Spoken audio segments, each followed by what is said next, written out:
Eu preciso te contar uma coisa. Não é fácil. Vai ser a coisa mais difícil que eu já tentei colocar em palavras. E olha que eu sou o CEO de uma empresa com 4.000 funcionários. Eu falo em público. Eu negocio contrato com gente que faz isso de profissão. Mas isso aqui, o que eu vou te contar agora, isso me derruba de um jeito que nenhuma reunião, nenhuma crise financeira, nenhum concorrente jamais conseguiu. Então eu vou pedir só uma coisa. Fica comigo. Porque eu preciso contar para alguém que vai entender. 2 semanas atrás, eu era um homem diferente. Acordava às 6 da manhã com a Carolina deitada do meu lado. O cabelo dela sempre escapava da trança e ficava espalhado no travesseiro. Ela odiava isso. Eu adorava. Tinha o cheiro dela no quarto, aquele perfume de jasmim que ela usava desde antes de eu conhecer, que tinha impregnado nos lençóis, nas roupas no armário, até nas minhas camisetas. Eu acordava e o primeiro instinto era virar para o lado dela. Sempre foi assim nos 3 anos de casamento. Virar para o lado dela e saber que estava tudo bem. Hoje eu durmo no sofá. Não porque a gente brigou. Não porque teve traição, distância, desgaste. Eu durmo no sofá porque entrar no quarto é insuportável, porque o cheiro de jasmim ainda está no travesseiro. Porque os sapatos dela ainda estão do lado da porta. Aquele sapatinho de couro marrom que ela comprou para usar depois que o Bento nascesse. Porque durante a gravidez o pé inchou e ela reclamava que nenhum sapato servia. Ela comprou 2 pares novos. Deixou do lado da porta para não esquecer de usar. Ela nunca vai usar. Deixa eu voltar. Preciso te contar do começo, senão você não vai entender o tamanho do que aconteceu. A Carolina entrou em trabalho de parto numa quinta-feira de manhã. Cedo, umas 4 horas. Ela me sacudiu pelo ombro. Eu sou difícil de acordar. Ela sempre reclamava disso. E falou com aquela voz calma que era característica dela. Rafael, é hora. Eu levantei num salto, peguei a bolsa que ela tinha preparado semanas antes, esqueci a carteira, voltei para pegar, esqueci o celular, voltei de novo. Ela ficou me olhando com aquele sorriso paciente, a barriga enorme, a mala na mão, já na porta. Você tá pronto? Ela perguntou.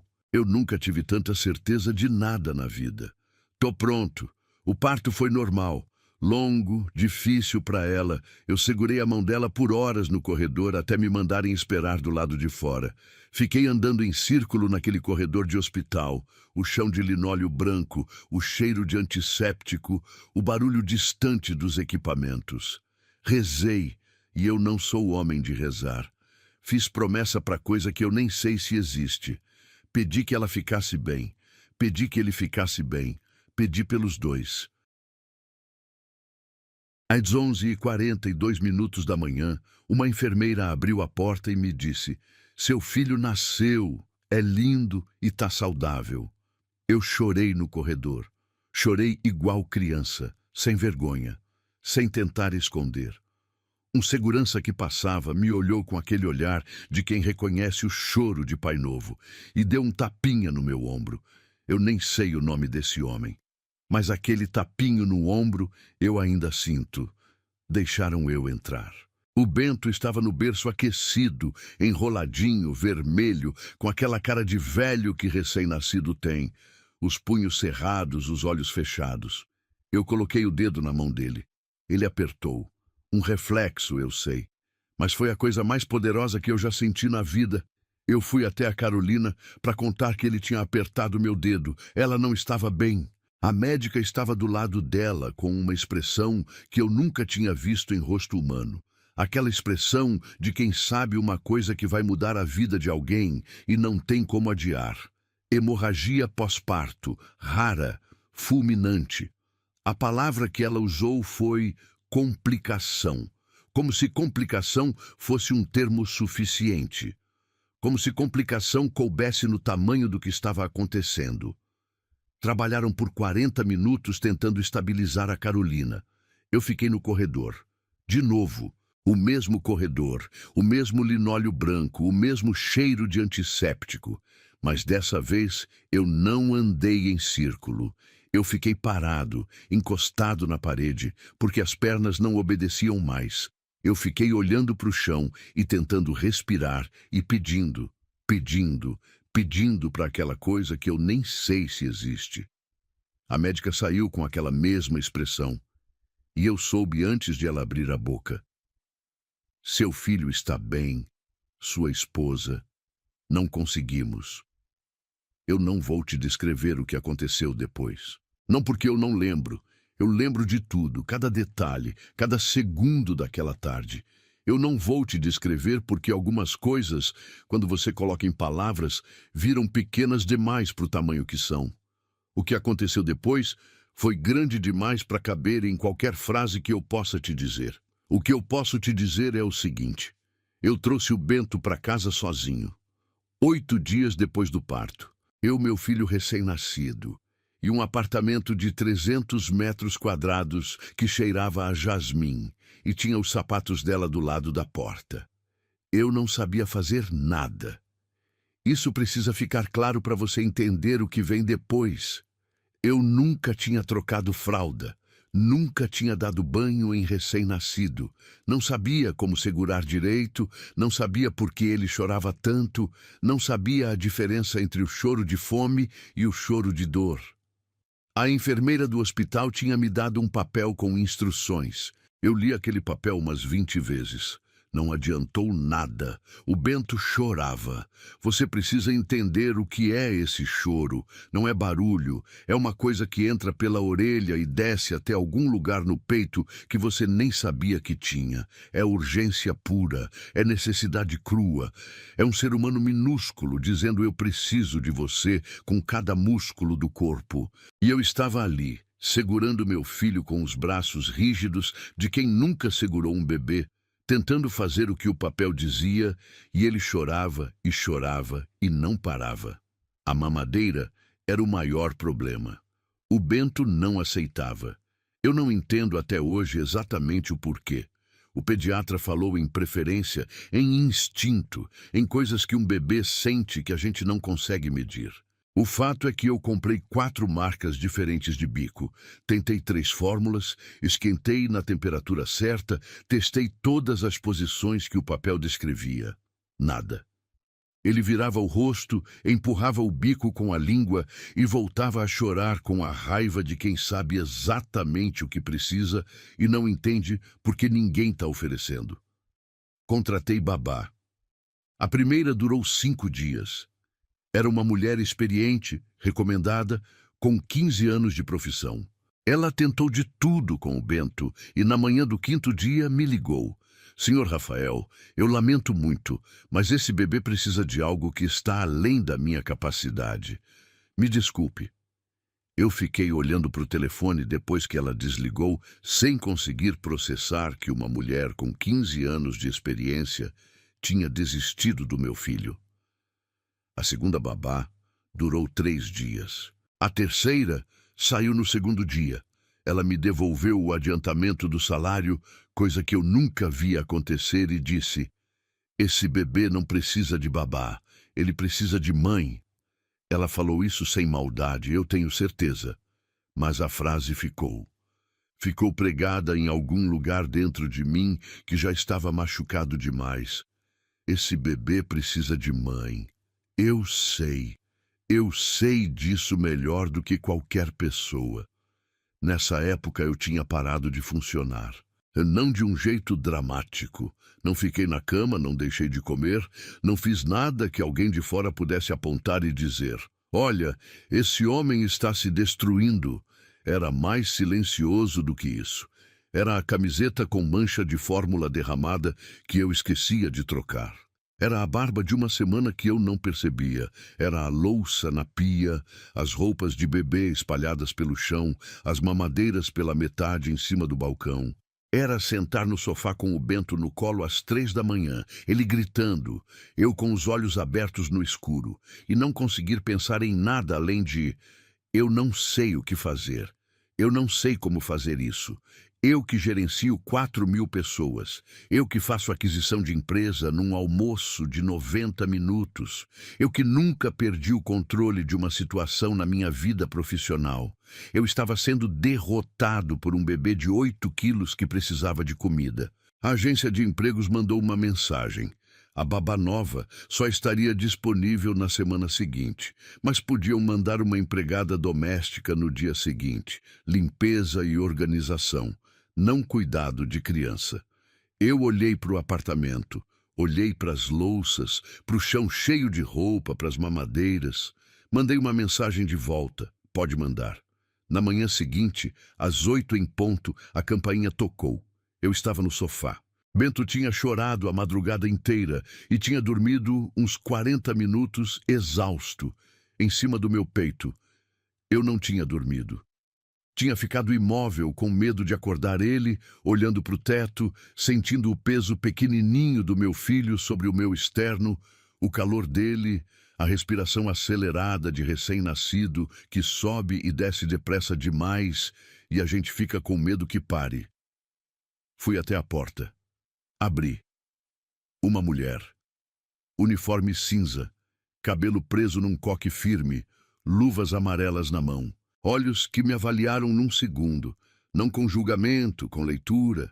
Ela olhou para mim, depois olhou para o apartamento atrás de mim, depois voltou para mim. Vi ela processar tudo. O homem destruído, o apartamento caótico, o cheiro de fórmula e de fechado e de uma casa que perdeu a mulher que a mantinha viva. Ela não comentou nada, não perguntou nada. Não fez aquela cara de pena que eu tinha aprendido a odiar nas últimas 2 semanas. Aquela expressão que as pessoas fazem quando não sabem o que dizer e então fazem uma cara que é pior do que qualquer palavra. Ela só disse, bom dia, sou a Jussara. Posso entrar? Eu me afastei para deixar ela passar. Ela entrou, colocou a bolsa numa cadeira, calçou as luvas amarelas e começou a trabalhar. Eu fiquei olhando para ela por um segundo. Aquela mulher que entrou no meu apartamento destruído sem fazer cerimônia, sem precisar de explicação, sem me olhar com aquela cara. E então o Bento começou a chorar no berço. E eu virei as costas e fui tentar de novo a mamadeira que ele ia recusar de novo. E o dia começou igual a todos os outros dias das últimas 2 semanas. Mas alguma coisa tinha mudado. Eu ainda não sabia o quê. Conta pra mim nos comentários. Você já teve que continuar funcionando num momento em que tudo dentro de você queria parar? Porque é exatamente disso que essa história é feita. Deixa o seu like se você tá comigo nessa. A gente tá só no começo. Eu preciso te contar o que aconteceu naquela noite. Mas antes, deixa eu te contar o dia. Porque o dia importa para você entender como a noite foi possível. Jussara chegou às 8 da manhã no segundo dia com a mesma pontualidade do primeiro. A campainha tocou exato quando o relógio marcou 8. Eu ainda nem tinha levantado do sofá direito. O Bento tinha dormido mal de novo e eu tinha dormido pior ainda. Abri a porta com a camiseta amassada, olheiras que eu nem sabia que eram possíveis em rosto humano. E ela estava lá, uniforme cinza, coque, luvas amarelas na mão. Me olhou, olhou para o apartamento e entrou sem comentar nada. Eu aprendi rápido que Jussara não comentava nada. No primeiro dia, eu tinha ficado esperando alguma coisa dela. Uma pergunta, um olhar de curiosidade sobre o apartamento, sobre o bebê que chorava, sobre o homem sozinho que claramente não estava dando conta. Nada. Ela limpou a cozinha com uma eficiência que me deixou desconfortável, porque eu percebi que nunca tinha visto alguém trabalhar com aquela concentração silenciosa. Cada movimento era exato, sem desperdício, sem distração, sem pausa desnecessária. Ela organizou o quarto de bebê com uma lógica que eu tentei entender e desisti. Mas quando precisei das fraldas naquela tarde, estavam exatamente onde deveriam estar. Ela não tocou no Bento. Não porque fosse fria, eu percebi isso cedo. Era outra coisa. Quando o Bento chorava, ela parava. Só por um segundo, mas eu vi. O corpo dela parava, os braços paravam, e ela respirava fundo antes de continuar o que estava fazendo. Eu não entendi o que era aquilo. Achei que era concentração, ou talvez incômodo com o choro. Continuei tentando a mamadeira, continuei falhando, continuei carregando o Bento no colo com aquele jeito torto de quem nunca segurou um bebê na vida. Ela foi embora às 6 da tarde. Pegou a bolsa, calçou o sapato, disse "até amanhã", sem me olhar nos olhos, e saiu. Eu fiquei olhando para a porta fechada por um segundo. Aquela mulher era o ser humano mais contido que eu já tinha encontrado na vida. E eu, que passo o dia lendo pessoas em reunião, que sei dizer em 30 segundos se alguém está mentindo ou omitindo, não conseguia ler ela. Não sabia o que estava por baixo daquele uniforme cinza, daquelas luvas amarelas, daquele silêncio eficiente. Mas essa era a menor das minhas preocupações naquela noite. A mamadeira das 7 horas foi a pior até então. Eu tinha comprado uma marca nova que o pediatra tinha sugerido, um bico diferente, formato mais parecido com o natural, foi o que ele disse. Esquentei a fórmula na temperatura exata. Testei no pulso como a enfermeira do hospital tinha me ensinado. Sentei no sofá com o Bento no colo, coloquei o bico perto da boca dele com cuidado, com paciência, com toda a calma que eu não estava sentindo. Ele virou o rosto. Tentei de novo. Ele empurrou o bico com a língua e começou a chorar. Tentei mudar de posição. Deitado, sentado, apoiado no ombro. Tentei esfriar um pouco a fórmula, esquentar um pouco mais. Tentei distrair com o movimento, balançando devagar enquanto oferecia o bico. Tentei cantar. E olha, eu não sei cantar, nunca soube. A Carolina ria da minha voz, mas eu tentei. Cantei a única música que veio na cabeça, que foi um jingle de propaganda que eu não sei nem de onde saiu. Nada. O Bento chorava com aquela fúria desesperada de quem está com fome e não entende porque o que está sendo oferecido não é o que ele precisa. O choro foi escalando. De reclamação foi para desespero. De desespero foi para aquele choro sufocado que trava na garganta e faz o bebê ficar roxo de tanto forçar. Eu já sabia reconhecer esse choro. Era o pior. Era o que me fazia sentir que estava falhando num nível que ia além de pai incompetente. Era falhar no instinto mais básico que existe, que é alimentar o próprio filho. E então eu também comecei a chorar, silencioso. Eu não soluçava, não fazia barulho. Só sentia a garganta fechar e os olhos arderem e as lágrimas descendo pelo rosto enquanto eu segurava o Bento no colo, os dois chorando juntos no sofá, o apartamento escuro ao redor porque eu tinha esquecido de acender a luz, a fórmula esfriando no balcão da cozinha. Eu não me lembro de ter chorado assim na vida, nem quando disseram que a Carolina não ia voltar. Naquela hora, eu tinha ficado anestesiado. O choro veio depois, aos pedaços, nos momentos errados. Mas ali no sofá, com meu filho faminto no colo, eu chorei de um jeito que limpou alguma coisa. Não resolveu nada, mas limpou. Em algum momento, o Bento exauriu. Não parou de chorar porque estava satisfeito. Parou porque não tinha mais força. Adormeceu no meu colo com aquele choro ainda solavancando no peito, o corpinho subindo e descendo em soluços que foram ficando mais espaçados até sumir. Eu fiquei imóvel por 40 minutos com medo de mover e acordar, olhando para o teto, pensando em nada, pensando em tudo. Quando finalmente coloquei ele no berço e me levantei, eram quase 11 da noite. Eu não tinha jantado, não tinha tomado banho. Fui até o banheiro, me olhei no espelho e não reconheci o homem que estava lá. Não pelo visual, a barba, as olheiras, a camiseta manchada, mas pelo olhar. Aquele olhar eu nunca tinha visto em mim mesmo. Era o olhar de alguém que não sabe se vai conseguir. Deitei no sofá às 11h30. Adormeci às 11h31, com a certeza de que o Bento ia me acordar em 2 horas no máximo. Não ouvi quando ele começou a chorar de manhã. Isso é o que mais me assombra quando eu penso naquela noite. Eu, que tinha desenvolvido um sexto sentido para qualquer movimento do Bento, que acordava com o menor gemido vindo do quarto, naquela manhã, eu não ouvi. O corpo simplesmente desligou. A exaustão me jogou num sono tão fundo que o mundo podia estar acabando e eu não ia acordar. O Bento chorou por 40 minutos. Eu sei disso porque olhei para o registro da babá eletrônica depois. 40 minutos o meu filho ficou no berço, sozinho, chorando, com a fórmula que eu tinha preparado na véspera, esfriando no balcão da cozinha. E então Jussara chegou. Ela entrou com a chave que eu tinha dado no primeiro dia. Protocolo da agência, caso de emergência. Eu não estava acordado para abrir a porta. Ela entrou, viu a cena. A sala escura, eu apagado no sofá com a manta torta, o som do choro vindo do quarto, a mamadeira cheia no balcão da cozinha. Eu soube tudo isso depois. Naquele momento, eu não estava acordado. Jussara foi até o quarto.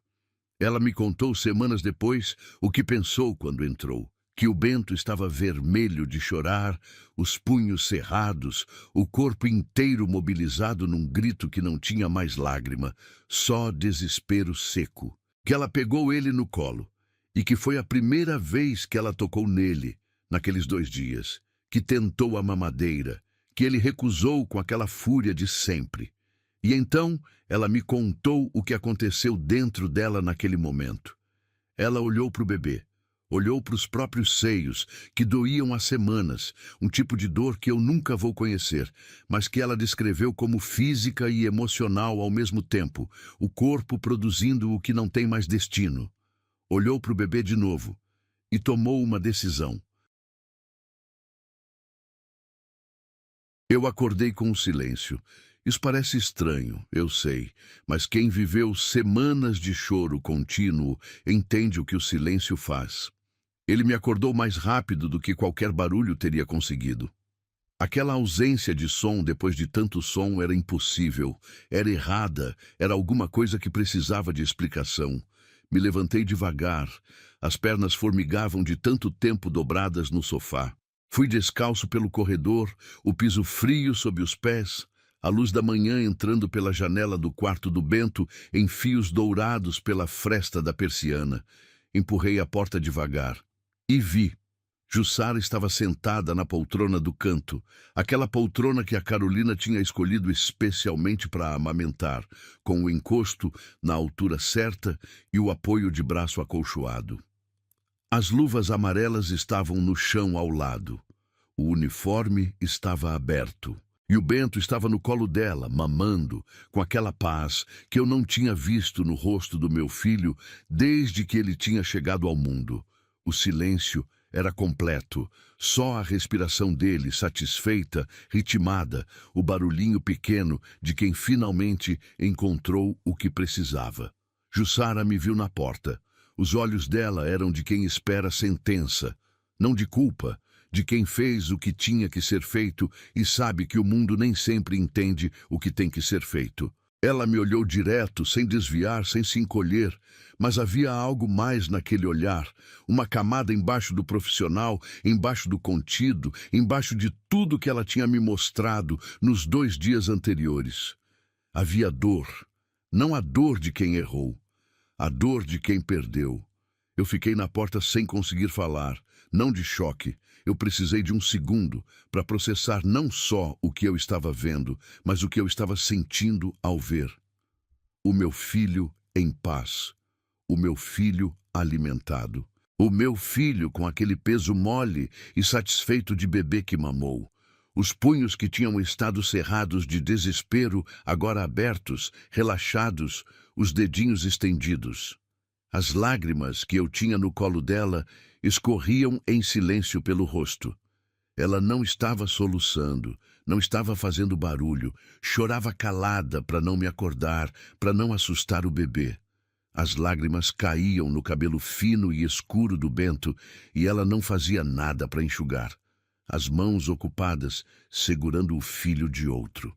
Eu entrei no quarto, sentei no chão ao lado da poltrona. Não falei nada, ela não falou nada. O Bento mamava. Ficamos assim por minutos que não sei contar. Havia uma pergunta que eu precisava fazer. Eu sabia que havia.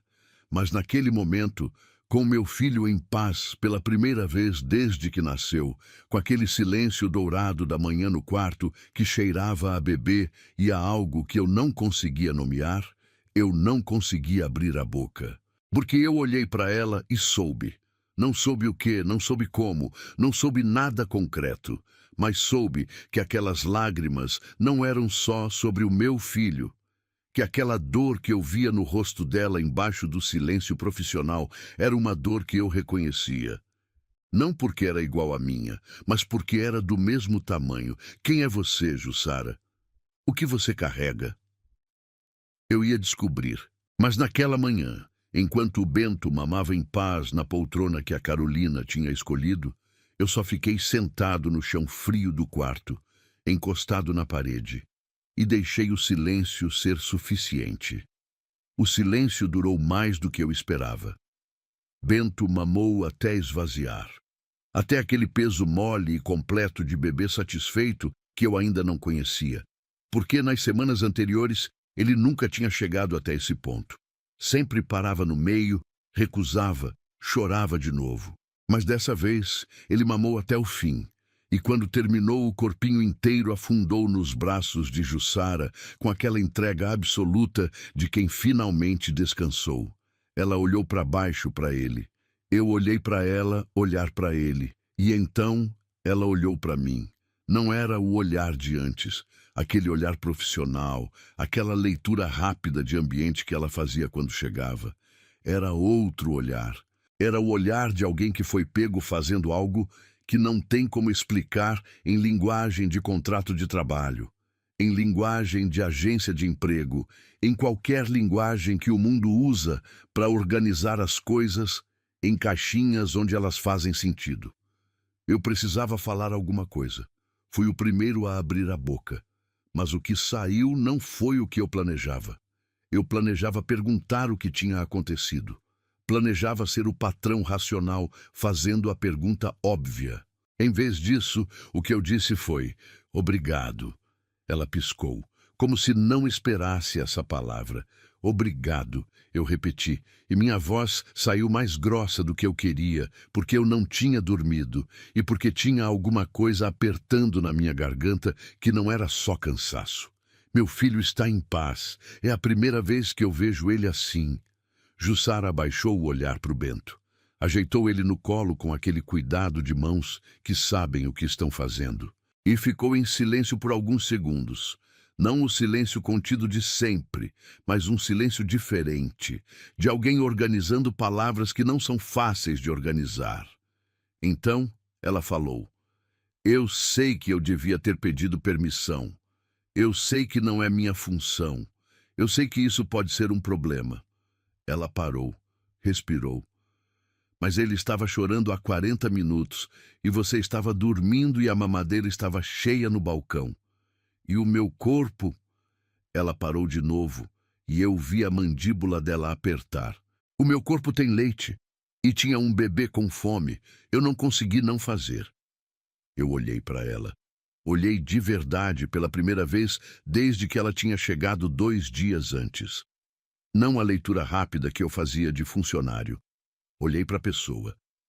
E vi o que eu tinha visto no corredor às 3 da manhã sem saber nomear. As olheiras que não eram de trabalho. O jeito que ela segurava o Bento, não o jeito de quem aprendeu numa apostila de cuidados infantis, mas o jeito de quem aprendeu na prática, no corpo, na repetição de noites acordada, a memória muscular de mãe. Jussara, eu falei o nome dela com cuidado.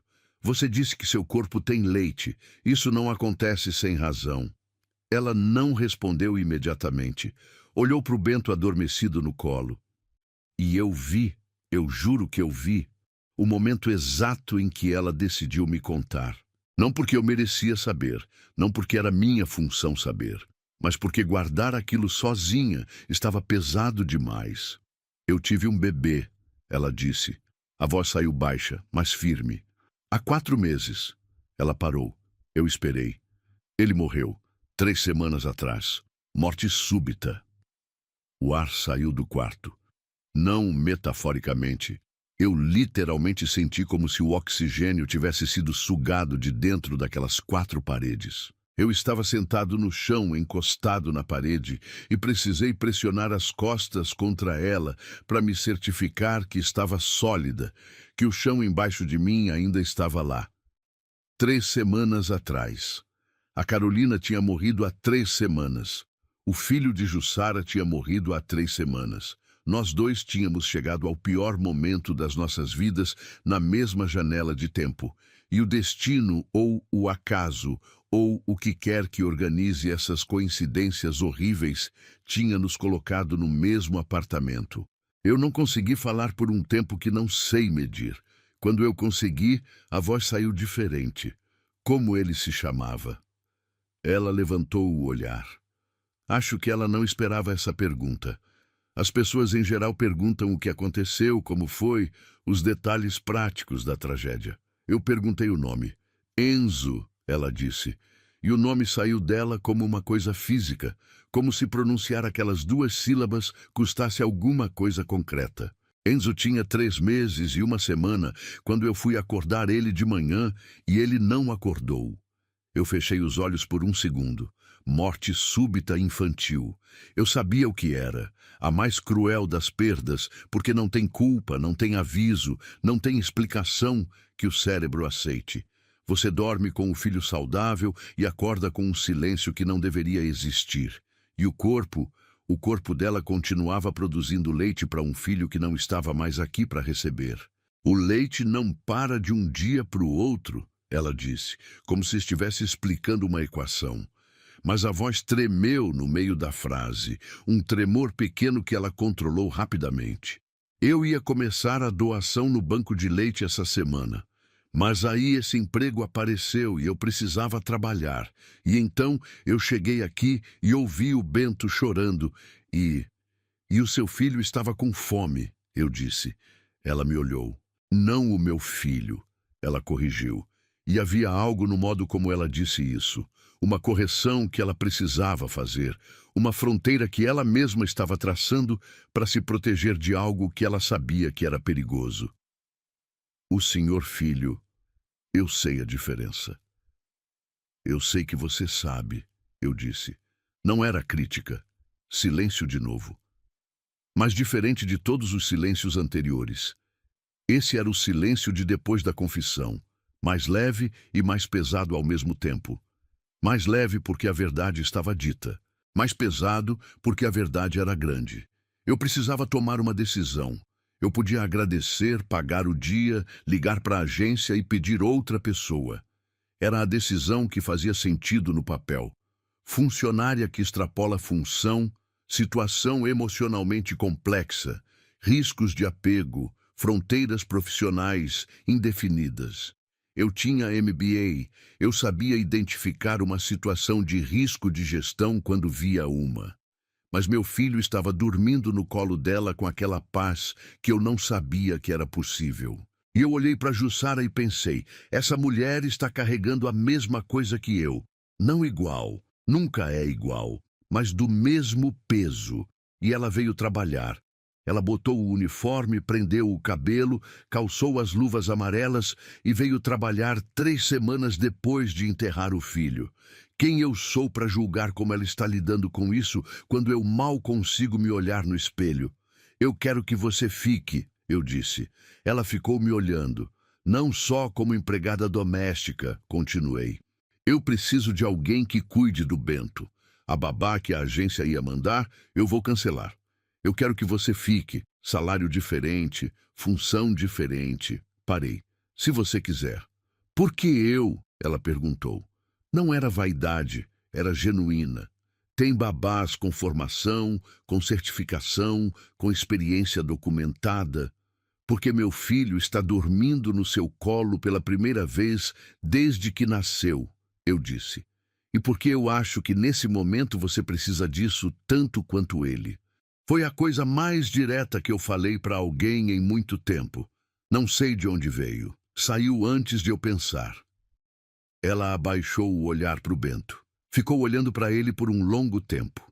Aquele olhar que eu já estava aprendendo a reconhecer, que não era o olhar de empregada olhando para o filho do patrão. Era outro olhar. Era o olhar de quem está sentindo uma coisa que não tem nome oficial, mas que o corpo inteiro reconhece. Tem uma condição, ela disse por fim. Qual? Isso fica entre a gente. Ela levantou o olhar para mim. O que eu faço aqui, como eu faço, não precisa de explicação para ninguém de fora.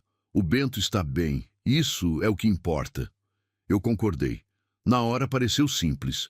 Um acordo razoável entre dois adultos numa situação incomum. Eu não sabia ainda que aquela condição ia se tornar a primeira linha de uma batalha que estava vindo. Mas isso ainda estava por vir. Naquele dia, o acordo estava feito. Jussara continuou. O salário triplicou, a função mudou. Mas a Jussara visível para o mundo continuou sendo a mesma. Uniforme cinza, coque, luvas amarelas. Empregada doméstica. O que acontecia dentro daquele apartamento era nosso. O Bento floresceu numa velocidade que me deixou sem fôlego. Em 3 dias, a diferença era visível. Ele dormia mais. Não o sono agitado de antes. Aquele sono de quem está exausto, mas não satisfeito. Mas um sono fundo, pesado, de corpo em paz. Chorava menos. Quando chorava era um choro diferente, comunicativo, não desesperado, como se ele tivesse aprendido que as necessidades dele iam ser atendidas e não precisava mais usar o corpo inteiro para chamar atenção. O pediatra veio fazer a visita de rotina no 5º dia. Pesou o Bento, mediu, examinou. Ficou em silêncio por alguns segundos, olhando para o prontuário, e depois olhou para mim com uma expressão que eu não soube decifrar imediatamente. O que mudou? Ele perguntou. Como assim? O ganho de peso dele nessa semana é o dobro do que estava sendo na semana passada. O tônus melhorou, o reflexo está mais forte, o padrão de sono está se regularizando. Ele fechou o prontuário. Isso não acontece sem razão. O que mudou na alimentação? Eu tinha preparado a resposta. Encontramos a solução certa. Ele me olhou por um segundo, mais do que o necessário. Aquele olhar de médico que sabe que está recebendo metade da informação. Mas não pressionou. Anotou algo no prontuário e disse: continue o que está fazendo. Está funcionando. Continue o que está fazendo. Fácil de falar. Eu estava descobrindo que continuar o que estava fazendo tinha camadas que eu não tinha calculado quando fiz o acordo com Jussara naquela manhã. Porque ver ela com o Bento no colo todos os dias, ver a forma como ela segurava ele, como conversava baixinho em português carinhoso enquanto trocava fralda, como cantava músicas que eu não reconhecia enquanto dava banho, ver tudo aquilo fazia alguma coisa dentro de mim que eu não estava pronto para nomear. Não era desconforto, era quase o oposto. Era a primeira vez em semanas que eu via meu filho e não sentia só o peso da ausência da Carolina. Via o Bento e via o Bento. Não o buraco em forma de mãe ao redor dele, mas ele mesmo, crescendo, ganhando peso, abrindo os olhos para o mundo com aquela curiosidade lenta de recém-nascido que começa a perceber que existe. Foi numa tarde daquela semana que eu percebi que estava observando Jussara sem perceber. Ela estava com o Bento no colo na poltrona do quarto. Eu tinha passado a deixar ela usar a poltrona da Carolina sem comentar. E ela usava sem comentar também, e nenhum dos dois tocava no assunto. Eu passei pela porta do quarto e parei sem querer. Ela estava cantando baixinho, uma música que eu não conhecia. Não era de criança, não tinha aquela cadência de ninar comercial. Era uma música de adulto cantada de um jeito gentil, o embalo no colo combinando com o ritmo da melodia. O Bento estava acordado, olhando para ela com aquela concentração intensa que recém-nascido coloca no rosto de quem cuida. E então eu percebi. Ela tinha cantado aquela música antes, não para ele, para outro. O jeito que as palavras saíam tinha a naturalidade de repetição, de algo feito tantas vezes que virou instinto. Ela estava cantando para o Bento a música que cantava para o Enzo. Eu me afastei da porta antes que ela me visse. Fui até a cozinha, enchi um copo de água, fiquei olhando pela janela para o prédio do lado sem ver nada. 2 semanas atrás, eu era um homem que tinha tudo planejado. Esposa, filho chegando, apartamento pronto, berço montado, mala feita, nome escolhido, tudo no lugar. Agora eu estava na minha cozinha, ouvindo uma mulher que eu mal conhecia cantar para o meu filho a música que ela cantava para o filho morto dela. E a única coisa que eu conseguia pensar era: como é que 2 pessoas chegam ao mesmo lugar de dor e encontram uma na outra não o espelho da tragédia, mas alguma coisa que parece, só parece, eu ainda não tinha a palavra certa, que parece o começo de alguma outra coisa. Foi quando ouvi a campainha. Fui até a porta sem pensar. Abri. Minha mãe estava no corredor com a bolsa de grife no braço, perfume forte de sempre, cabelo impecável, aquele olhar que ela tem quando está avaliando uma situação e já decidiu o veredicto antes de ter os fatos. Ela entrou sem esperar convite. Sempre fez isso. Sempre vou me lembrar que sempre fez isso. E parou no meio da sala. Olhou para o apartamento que estava mais organizado do que da última vez que ela tinha vindo. Olhou para a cozinha limpa. Olhou para o corredor. E então ouviu a música vindo do quarto do Bento. Ela virou o rosto naquela direção com uma expressão que eu conheço desde criança. A expressão de quem encontrou algo que vai precisar de explicação imediata. Caminhou até o quarto antes que eu pudesse dizer qualquer coisa. Empurrou a porta. Viu Jussara na poltrona com o Bento no colo. O silêncio que se instalou foi de um tipo específico. Não o silêncio bom das manhãs com o Bento satisfeito. O silêncio antes da tempestade. Minha mãe virou para mim com aquela expressão: quem é essa mulher com o meu neto? E eu soube, naquele segundo, que o acordo silencioso que Jussara e eu tínhamos construído naquela semana estava prestes a ser testado, de um jeito que nenhum dos dois tinha se preparado. Você precisa conhecer minha mãe para entender o que aconteceu nas semanas seguintes. Viviane Monteiro não é uma mulher má. Eu preciso te dizer isso antes de qualquer coisa, porque seria fácil demais pintá-la como vilã e seguir em frente. Ela não é má.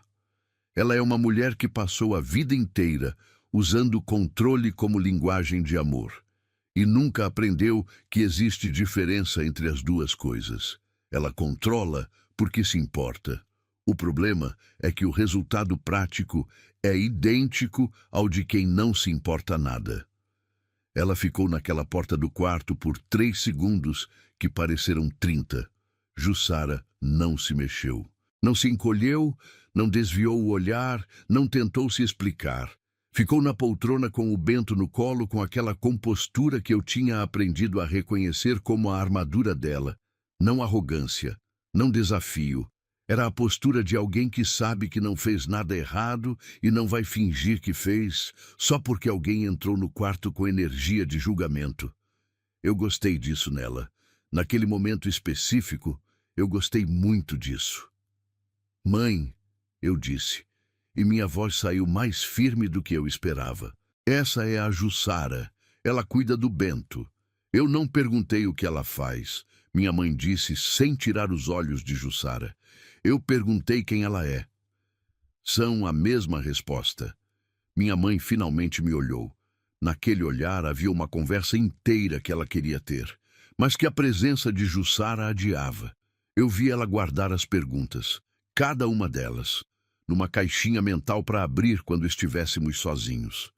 Ela se aproximou do Bento.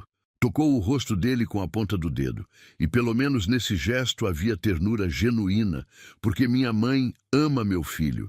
Disso eu nunca duvidei. O Bento não reagiu.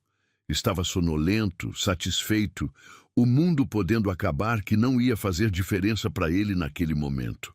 Ele está bem, ela disse, não para mim, para si mesma, como se precisasse confirmar.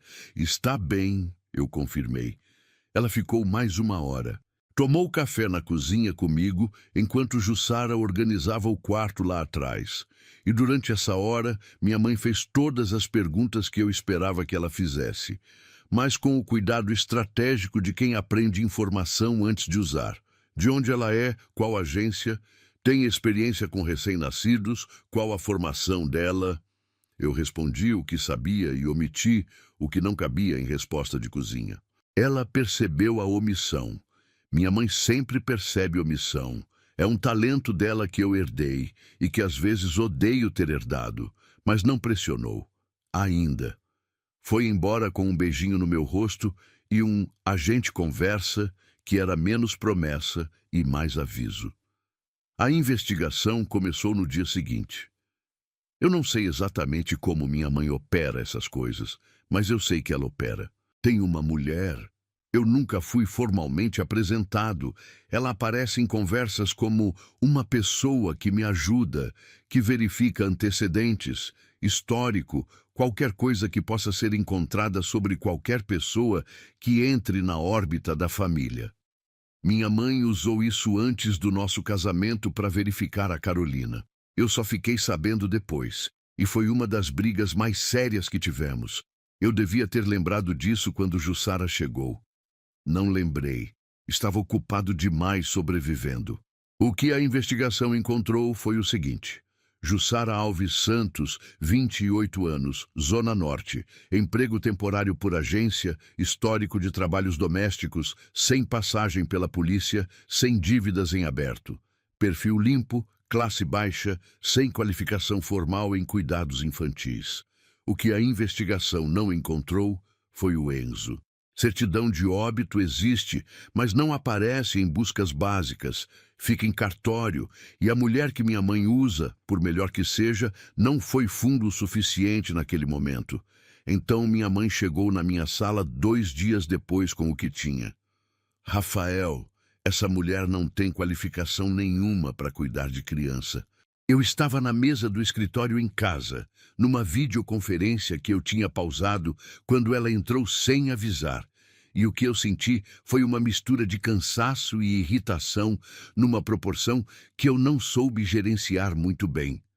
O Bento está bem, mãe. Hoje está. Mas e quando tiver febre? E quando engasgar? E quando precisar de alguém que saiba o que está fazendo de verdade? Ela colocou a bolsa na cadeira ao lado e ficou de pé, que é como ela prefere quando quer ter autoridade numa conversa. Eu já contactei uma agência internacional. Babá com formação em enfermagem pediátrica, experiência com recém-nascidos prematuros, referências verificadas na Europa. Meu filho não é prematuro. Não é sobre isso, Rafael, é sobre competência. A competência que eu estou vendo é o meu filho dormindo 6 horas seguidas pela primeira vez na vida. Ela parou. Esse dado a incomodou porque era concreto e ela não tinha argumento para ele. Minha mãe lida mal com fatos que contradizem a conclusão que ela já chegou. Eu não confio nessa mulher, ela disse por fim, direto, sem embrulho. Você não a conhece. Eu conheço o suficiente. Aquela frase ficou no ar entre nós com o peso de tudo que ela carregava, não só sobre Jussara, mas sobre todas as vezes que minha mãe tinha julgado alguém pelo que aparecia numa folha de papel e não pelo que a pessoa era de verdade. Ela tinha julgado a Carolina assim. Tinha chamado ela de inferior, numa conversa que eu não devia ter ouvido e que nunca esqueci. Carolina tinha nascido em família simples, tinha conquistado tudo por mérito próprio, e minha mãe nunca aceitou que o mérito de alguém pudesse superar a ausência de sobrenome. Eu não disse isso naquele momento. Guardei. O que eu disse foi: mãe, eu preciso voltar para a reunião. Ela foi embora. Mas as visitas sem aviso começaram a partir daí, aparecer 3, 4 vezes por semana. Sempre com alguma justificativa. Trouxe roupa para o Bento, queria ver como ele estava, passava perto e resolveu subir. E sempre, em algum momento da visita, ela encontrava uma forma de estar no mesmo cômodo que Jussara, observando. Jussara sabia. Ela não era ingênua. Uma mulher que sobreviveu ao que sobreviveu não é ingênua. Ela continuava fazendo o trabalho dela com a mesma eficiência de sempre. Mas eu comecei a notar pequenas coisas. Ela esperava minha mãe ir embora para amamentar o Bento. Segurava o bebê de um jeito ligeiramente mais formal quando Viviane estava no cômodo. Respondia perguntas com frases curtas e educadas que não davam margem para interpretação. Ela estava se protegendo e estava protegendo o acordo que a gente tinha. O momento crítico veio numa tarde de quarta-feira. Minha mãe chegou sem avisar, como de costume. Eu estava no escritório em reunião, a porta fechada. Ela entrou no apartamento com a chave reserva que eu tinha dado a ela anos atrás e que nunca tinha pedido de volta, e foi direto para o quarto do Bento. Jussara estava dando banho nele. De uniforme, mãos experientes segurando o Bento na banheirinha, com aquela firmeza tranquila de quem não precisa pensar no movimento, porque o movimento já é memória. Ela conversava com ele baixinho. "Água quentinha, meu anjo, tá bom assim?" Com aquela voz de cuidado que não tem como ser ensinada em curso nenhum. Minha mãe ficou na porta. Ouviu. "Meu anjo." Eu soube do episódio depois, pela própria mãe. Ela me ligou meia hora depois de ir embora, antes mesmo de eu sair da reunião.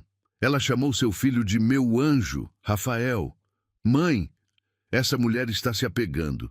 Você não vê o que está acontecendo? Ela está projetando alguma coisa no seu filho. Isso é perigoso. Isso é doentio." Eu fechei os olhos. Respirei. "Ela cuida bem dele", eu disse. "Cuidar bem não é a questão. A questão é que ela está se comportando como se fosse mãe do seu filho. E você está deixando." "Mãe, eu estou séria, Rafael. Você está em luto. Você não está em condições de avaliar essa situação com clareza.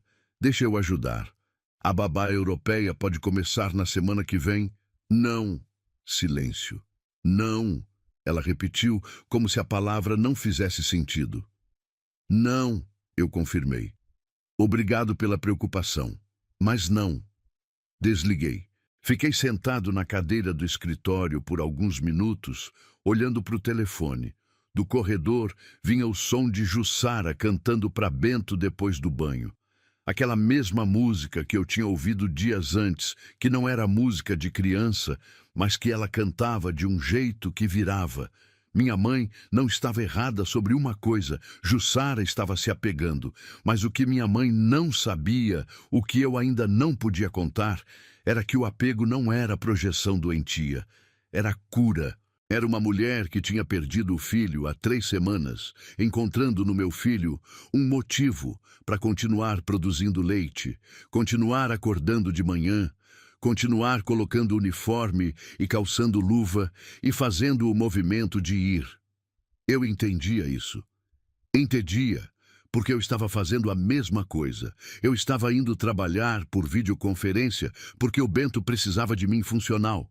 Estava comendo porque o Bento precisava de pai de pé. Estava começando a entrar no quarto da Carolina por segundos. Só segundos ainda. Porque o Bento precisava de um pai que não desmoronasse toda vez que passava pela porta. A gente estava usando o Bento como motivo para continuar. Os dois. E o Bento estava usando a gente do mesmo jeito, porque um bebê que finalmente mama, dorme e cresce está dizendo à sua maneira que também encontrou o que precisava. Só que minha mãe enxergava Jussara e via a ameaça. E eu olhava para Jussara e via a única coisa naquele apartamento que fazia sentido. Aquela noite, depois que Jussara foi embora e o Bento dormiu, eu fui até o quarto da Carolina pela primeira vez desde o funeral. Abri a porta. O cheiro de jasmim veio de uma vez, forte, e eu tive que segurar o batente para não recuar. Fiquei na porta. Não entrei, mas não fechei. Fiquei ali, olhando para o quarto dela. As roupas no armário que eu via pela porta aberta, os sapatos que eu não conseguia guardar, a fotografia na mesa do lado da cama que ela tinha colocado quando soube que estava grávida, ela segurando o teste positivo com aquele sorriso que eu não vou descrever porque não tenho palavras que caibam nele. Eu pensei em Jussara no apartamento dela naquele momento.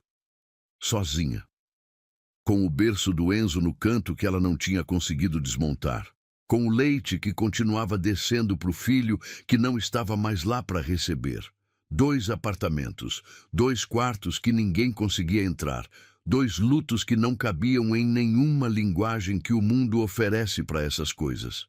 Fechei a porta do quarto da Carolina com cuidado. Fui até o quarto do Bento. Me sentei no chão ao lado do berço, o mesmo chão frio de sempre. Olhei para o meu filho dormindo e pensei, minha mãe acha que está me protegendo. Mas de quê? Da única coisa que está funcionando? Minha mãe nunca desiste na primeira negativa. Isso eu devia saber melhor do que ninguém. Ela recuou depois da ligação. Não porque aceitou, mas porque Viviane Monteiro é estrategista antes de ser mãe. E estrategista sabe quando forçar e quando esperar. Ela esperou 4 dias. 4 dias de visitas mais curtas, comentários mais suaves, perguntas mais neutras. 4 dias sendo a versão gentil de si mesma, que é sempre o sinal mais preocupante que existe. No 5º dia, ela chegou com informação nova. Eu estava na cozinha quando ela entrou, e pelo jeito que ela se sentou, devagar, as mãos na mesa, a bolsa no colo em vez de na cadeira, eu soube que não era visita social. Ela é lactante, minha mãe disse. Eu não respondi. A Jussara, ela é lactante. Teve filho recentemente. Ela me olhou nos olhos. Você sabia disso? Eu avaliei minhas opções em menos de 1 segundo. Negar era mentira, e minha mãe me conhece bem demais para não perceber. Confirmar era abrir uma porta que eu não sabia até onde ia. Então fiz o que qualquer CEO faz quando não quer revelar a mão. Devolvi a pergunta. De onde veio essa informação? Ela foi a um hospital. Uma pessoa que trabalha comigo foi verificar. Minha mãe juntou as mãos na mesa. Rafael, ela tem um filho. Esconde. Enquanto cuida do seu, alguém cuida do dela. Essa mulher está mentindo sobre quem ela é. Aquilo me fez sentir uma raiva específica. Não a raiva explosiva que passa rápido, mas a raiva fria que fica. Porque minha mãe tinha pego uma informação verdadeira e construído em cima dela uma mentira conveniente. Jussara tinha ido ao hospital. Era verdade. Estava lactante. Era verdade. Tinha tido filho recentemente. Era verdade. O filho estava vivo. Essa parte era mentira. E minha mãe não sabia que era mentira, porque não tinha chegado fundo o suficiente. Tinha encontrado a superfície da dor de Jussara e interpretado do jeito que servia à conclusão que já tinha tirado. Ela não tem filho em casa, eu disse. Como você sabe? Porque eu conheço a história dela. Minha mãe franziu o senho. Aquilo não estava no roteiro que ela tinha preparado. Ela te contou? Sim. E você acreditou? Não era pergunta, era diagnóstico. A conclusão de alguém que decidiu que eu estava com o julgamento comprometido pelo luto e que qualquer coisa que eu achasse que sabia estava sendo filtrado por essa incompetência emocional temporária. Mãe. Eu coloquei as mãos na mesa também, espelhando a postura dela sem perceber. Eu não vou discutir a vida particular da Jussara com você.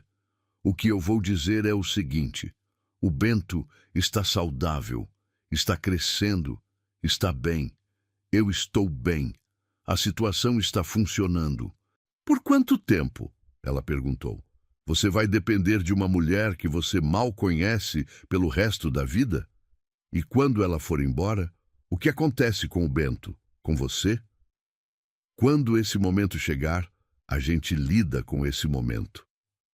Ela ficou me olhando por um tempo longo. Aquele olhar de mãe que atravessa qualquer defesa que você constrói, porque ela foi a primeira pessoa que te conheceu e guarda isso como vantagem permanente. Eu estou com medo por você, ela disse, e a voz saiu diferente, mais baixa, sem a armadura de estrategista. Por um segundo eu vi a mãe embaixo da Viviane. Você perdeu a Carolina. Você está sozinho com um bebê.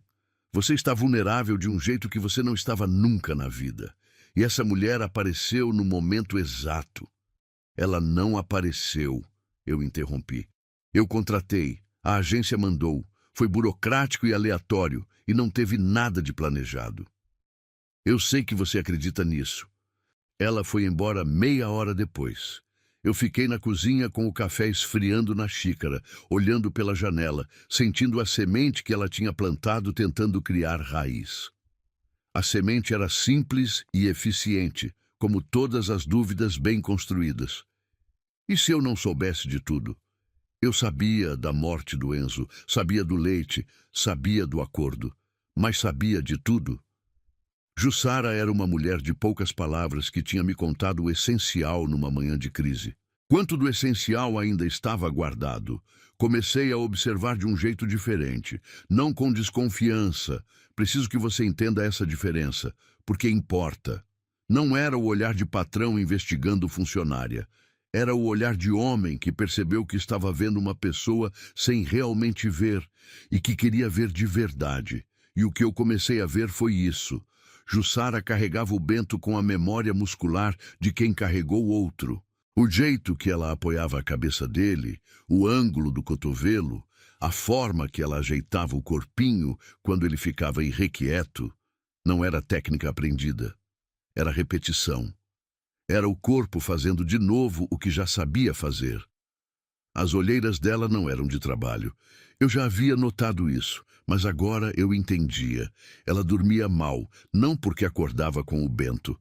Ela ia embora às 6 da tarde. Ela dormia mal, porque ia para um apartamento vazio, onde tinha um berço que não estava mais sendo usado e um silêncio que devia pesar toneladas. Ela chegava toda manhã. Colocava o uniforme em ordem, prendia o cabelo, calçava as luvas e trazia consigo aquela contenção que eu tinha confundido com frieza no começo e que agora eu reconhecia como esforço. O esforço ativo de uma pessoa que está sentindo muito e decidiu que o trabalho é mais seguro que os sentimentos. Eu conhecia esse esforço. Eu estava fazendo o mesmo. Numa noite de quinta-feira, eu saí da videoconferência mais cedo que o planejado e fui até a sala sem fazer barulho. Jussara estava no sofá com o Bento adormecido no colo. Ela às vezes ficava até mais tarde quando eu tinha reunião longa. A gente tinha chegado nesse acordo sem formalizar. Ela tinha adormecido com ele. O rosto dela em sono era completamente diferente do rosto acordado. Acordada, Jussara era contida, eficiente, presente de um jeito profissional. Adormecida, ela era outra pessoa, mais jovem, mais vulnerável, marcada por algo que o controle diurno não deixava aparecer. Havia uma linha entre a sobrancelha e o canto do olho que não era de expressão habitual. Era de choro repetido. O tipo de linha que fica quando você chora muito e por muito tempo e o rosto vai guardando a memória disso. Ela estava segurando o Bento com as 2 mãos, mesmo dormindo. O corpo não largou. Fiquei parado no meio da sala por um tempo que não sei medir. A semente que minha mãe tinha plantado estava ali. Eu podia senti-la.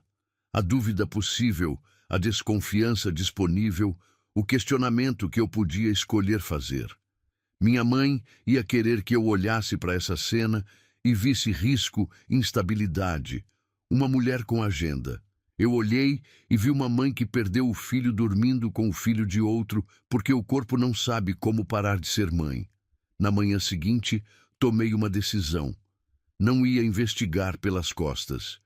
Isso era coisa da minha mãe, não minha. Se eu precisava de resposta, ia pedir a resposta diretamente, como adulto, com respeito. Esperei ela chegar. Esperei o Bento mamar, dormir, ser colocado no berço. Esperei o café ficar pronto. E quando os dois estávamos sentados na cozinha com a xícara na mão, eu falei: Jussara, preciso te dizer uma coisa e depois te pedir uma coisa. Ela me olhou por cima da xícara. Aquele olhar atento de sempre. Minha mãe descobriu que você é lactante. Ela está usando isso para construir uma história que não é verdade. Que você tem um filho escondido, que está mentindo sobre quem você é. Eu pausei. Eu não acredito nisso, mas eu preciso que você me conte tudo. Não porque eu duvido de você, mas porque o que você me contou naquela manhã foi o essencial, e eu acho que tem mais. E se minha mãe continuar pressionando, eu preciso estar em pé de igualdade com ela. A xícara de Jussara parou no meio do caminho até a mesa. Ela ficou olhando para ela. Depois olhou para mim. Tudo? Ela perguntou. Tudo que você puder me contar. O silêncio que se seguiu foi diferente de todos os silêncios anteriores daquela cozinha. Era o silêncio de alguém chegando na beira de algo e medindo a profundidade antes de saltar. Ela colocou a xícara na mesa, juntou as mãos, respirou uma vez, fundo, e começou a contar. O nome dele era Enzo. Ela disse isso primeiro, antes de qualquer contexto, antes de qualquer explicação. O nome.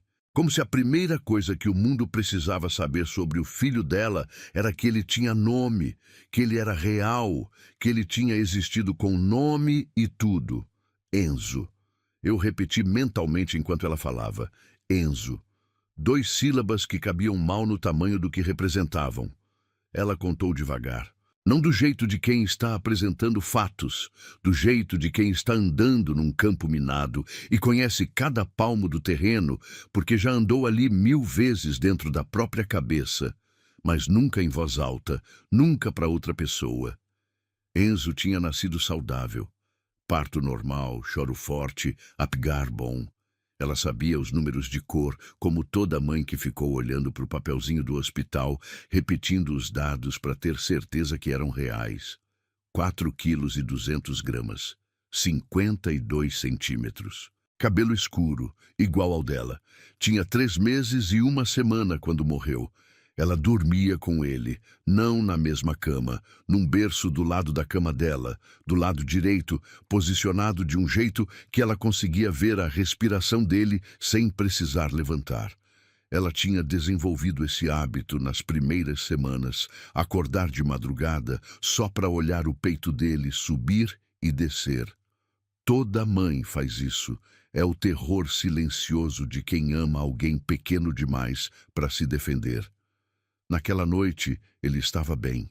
Ela tinha amamentado às 2 da manhã, colocado de volta no berço, ficado olhando até confirmar que estava dormindo. Voltou a dormir ela mesma. Acordou às 7. O quarto estava silencioso de um jeito que ela não soube nomear na hora. Depois ela entendeu que o silêncio de bebê dormindo é diferente do silêncio de quarto vazio, e o corpo sabe distinguir os dois antes da mente. Mas na hora, ela só acordou e olhou para o berço e viu o Enzo com os olhos fechados e pensou, ele ainda está dormindo, antes de perceber que o peito dele não estava se movendo. Ela me contou isso com a voz de quem descreveu a cena tantas vezes dentro da própria cabeça que as palavras ficaram lisas, sem arestas. Não porque a dor tinha diminuído, mas porque ela tinha sido repetida até virar algo que cabia em frase. E às vezes é isso que a gente faz com as coisas que não cabem. Repete até elas ficarem menores que a dor que causam. Ela ligou para o SAMU segurando ele. Eu sabia que já era tarde, ela disse. O corpo dele estava frio, não do frio de manhã cedo, de outro frio. Eu sabia, mas eu não conseguia soltar. Fiquei segurando ele e ligando e respondendo às perguntas da atendente e dizendo o endereço em voz alta enquanto segurava ele. A paramédica tinha tirado o Enzo dos braços dela na porta do apartamento. Com cuidado, com gentileza, mas tinha tirado. E Jussara tinha ficado olhando para o berço vazio, com o leite descendo sozinho, porque o corpo não tinha recebido o comunicado. Eu ouvi tudo isso sem falar. O café tinha esfriado entre nós. A manhã entrava pela janela da cozinha com aquela luz branca de inverno que não aquece nada, só ilumina. Do quarto do Bento não vinha som. Ele dormia, alheio, o peso mole de bebê que mamou e descansou. Quando ela terminou de contar, ficamos em silêncio por um tempo. Então eu levantei. Ela me olhou. Aquele olhar de sempre que espera a sentença, que espera a decisão do patrão, que espera alguma coisa que ela vai ter que aceitar independente do que for. Eu tinha aprendido a reconhecer esse olhar, e cada vez que ele aparecia, eu sentia alguma coisa apertar no peito, porque ninguém devia ter esse olhar tão naturalizado assim. Mas eu não fui até a porta, não fui até o telefone, fui até o corredor. Parei na frente do quarto da Carolina, fiquei olhando para a porta por alguns segundos. Respirei e abri. O cheiro de jasmim veio como sempre vinha, de uma vez, sem aviso, cheio. Eu aprendi a ficar parado até o segundo impacto passar. Entrei, fui até o armário, abri a gaveta de baixo, a que eu nunca tinha conseguido abrir desde o funeral, a que Carolina usava para guardar as coisas que ela chamava de importantes, mas que não precisavam de moldura. A caixa estava lá. Trouxe para a cozinha. Coloquei na mesa entre nós. Abri. Jussara olhou para o conteúdo sem entender ainda. Essas são as roupas dela, eu disse. As últimas que ela usou antes do hospital. Esse é o perfume dela. Jasmim, ela usava desde antes de eu conhecer, ainda tem metade do frasco. Peguei a pulseira plástica, a do hospital, com o nome dela e o número do leito impresso em tinta que já estava começando a desbotar. Isso colocaram no pulso dela quando deram entrada. Eu tirei quando, no final, não consegui jogar fora. Peguei os sapatinhos. Pequenos, brancos, de tecido macio. Ela comprou esses para usar depois que o Bento nascesse. Os pés dela tinham um inchaço na gravidez. Nenhum sapato servia. Ela reclamava todo dia. A voz saiu diferente no meio dessa frase. E eu deixei sair diferente. Não tentei controlar. Ela foi para o hospital com chinelo de borracha, porque era o único que cabia. Esses ficaram do lado da porta, esperando ela voltar. Jussara estava me olhando com os olhos cheios, mas sem deixar cair. Aquela contenção dela. Mesmo agora. Mesmo aqui. Eu não entro naquele quarto. Eu continuei. Durmo no sofá há semanas, porque o cheiro dela ainda está no travesseiro e eu não sei o que fazer com isso. Eu passo na frente da porta e paro, porque parece que se eu entrar de verdade, estou concordando com alguma coisa que eu ainda não concordei. Pausei. E quando eu acordo e você está com o Bento no colo, quando eu vejo você com ele, é a coisa mais parecida com o que deveria ter sido que eu encontrei desde que ela foi embora. A cozinha ficou quieta, de um jeito que não era desconforto. Era o quieto de duas pessoas que chegaram no mesmo lugar, vindo de estradas diferentes, e estão olhando para o mesmo ponto sem precisar explicar como chegaram. Jussara abaixou o olhar para a caixa. Passou o dedo na lateral sem tocar no conteúdo. Um gesto de respeito, de quem reconhece território sagrado. O Enzo tinha um macacão azul que eu não consegui guardar, ela disse baixinho. Fica dobrado na gaveta. Eu abro de vez em quando. Não sei porquê, não faz bem, mas eu abro. Eu entendo.